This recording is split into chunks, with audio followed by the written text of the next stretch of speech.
Olá, tudo bem? Que a graça e a paz, nosso bendito Senhor e Salvador Jesus Cristo, esteja sobre a tua vida, a tua casa, a tua família, em nome de Jesus. Nesses breves devocionais que temos feito sobre os livros da Bíblia, falaremos sobre os 66 livros da Bíblia e hoje estaremos fazendo um breve panorama sobre a carta de Paulo aos Gálatas. Como sempre temos feito, iniciaremos falando sobre Gálatas e Cristo. Paulo apresenta Cristo como o Redentor que liberta os cristãos da maldição da lei. Gálatas capítulo 3, versículo 13. Ele é o centro da fé e o meio pelo qual os crentes recebem o Espírito Santo e a promessa de Abraão. Gálatas capítulo 3, versículo 14. A carta também enfatiza que a verdade e a verdadeira identidade dos cristãos está em Cristo, não em ritos ou tradições religiosas. Gálatas capítulo 2, versículo 20. Paulo faz uma rara menção ao fato de escrever de próprio punho parte da carta. Gálatas capítulo 6, versículo 11. Isso pode indicar que ele ditava o texto da epístola a alguém, mas quis assegurar que os gálatas soubessem da autenticidade e gravidade dessa carta.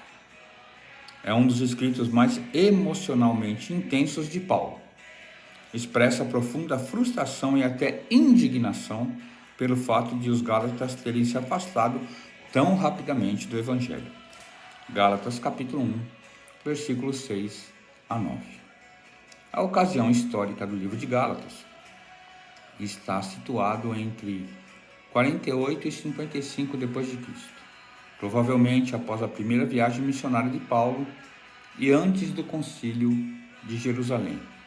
Atos capítulo 15. Gálatas tem 6 capítulos e o resumo da epístola é o seguinte: Gálatas de capítulo 1, versículo 1 a 10, introdução e saudação. Do versículo 11 ao capítulo 2, 21, a defesa do Evangelho.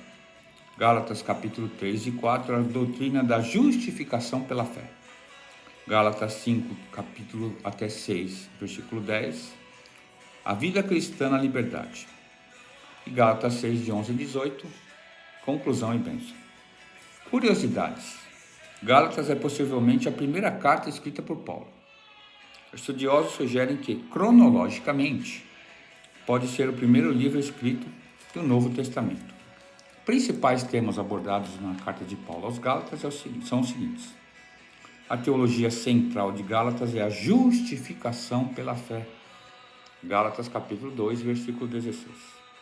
Destacando que a salvação é um dom gratuito de Deus, não baseado em obras humanas. Gálatas capítulo 5, versículo 1. Gálatas 3, 11. Paulo enfatiza a liberdade cristã, afirmando que os crentes não estão mais sob a escravidão da lei, mas foram chamados a viver pelo Espírito. Espírito aí, com letra maiúscula, é o Espírito Santo, a terceira pessoa da Trindade. Gálatas capítulo 5, versículo 1, 16 até 18.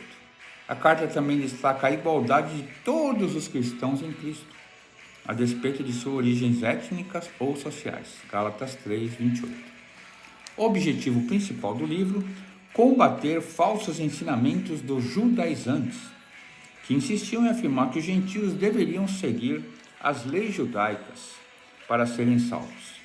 Paulo reafirma que a salvação é pela graça, por meio da fé em Cristo Jesus, não pelas obras da lei. Gálatas capítulo 2, versículo 16, capítulo 5, versículo 1.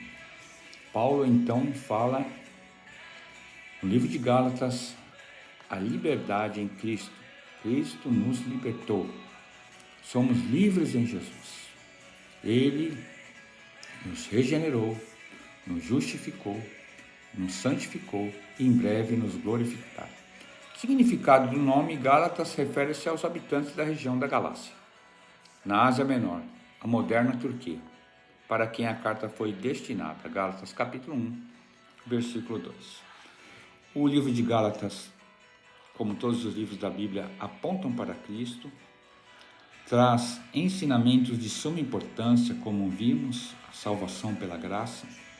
A lei, como diz a palavra de Deus, nos serviu de aio até Cristo. Cristo é o fim da lei, o fim da lei é Cristo.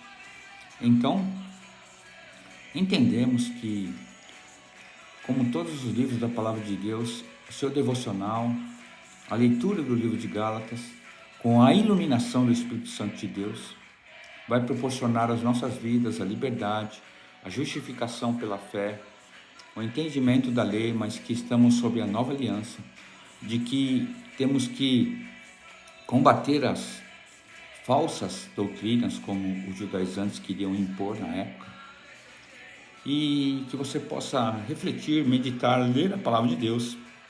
Que Deus abençoe a tua casa, a tua família, nos livre dos homens maus, em nome de Jesus. Amém.